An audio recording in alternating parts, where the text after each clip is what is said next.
New at 6, we're hearing from State Superintendent Ryan Walters now following controversy on how Bibles are being bought for Oklahoma classrooms. We told you at 5 the Department of Education is changing their wording when asking vendors to supply 55,000 Bibles that include historical documents like the Declaration of Independence. Those documents no longer need to be in the same binding as those Bibles. Fox 23's Devin Lyon joins us live in studio. Devin, you were the only reporter in Tulsa to speak with Walters about the changes. What did he have to say? Well, when this request for purchase, or RFP, was originally announced, there was pushback from state lawmakers and even religious leaders. In my Zoom interview with Superintendent Walters, he says they're updating the request to better fit the need for Oklahoma schools.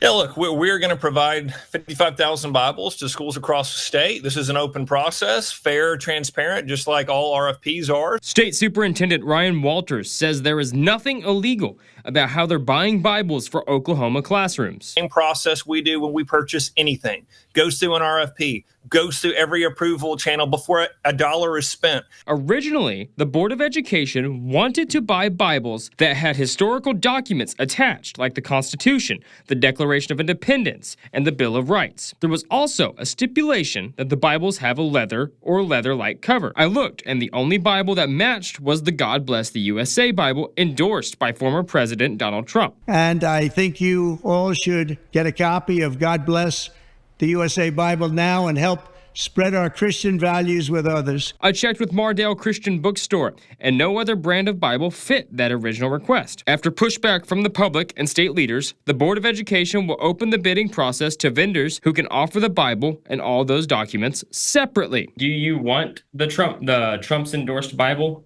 to be the one that's selected? Look, all I want is I want to make sure the Bible's back in school. I've been very clear on that. This is an open bid. It's a competitive process, so it's transparent, it's very open, and I play no role in that. The bid listing is still a $3 million expense in taxpayer dollars that were originally approved for payroll purposes. The head of the House Appropriations Budget on Education, State Representative Mark McBride, has an issue with that part. But my concern is the $3 million from last legislative session. You can't move that money around. It's all about the rule of law. We're skirting the rule of law here. Look, Mark McBride hates President Trump. He hates having the Bible in schools, and so he's been crystal clear on that. He is trying to come up with any kind of excuse he can to stop anything that he thinks is supporting President Trump or having the Bible in schools.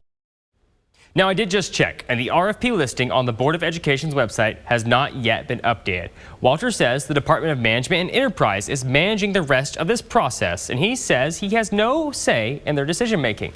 It still says Bibles have to contain the U.S. Constitution, the Declaration of Independence, and other documents, but the OSDE has said they will update it. We will let you know when they do. Live in studio, covering news that matters, Devin Lyon, Fox 23 News. The State Board of Education and the Department of Management and Enterprise Services say a group will be appointed to decide on the final vendor. They say the state superintendent cannot legally be selected to be in that group.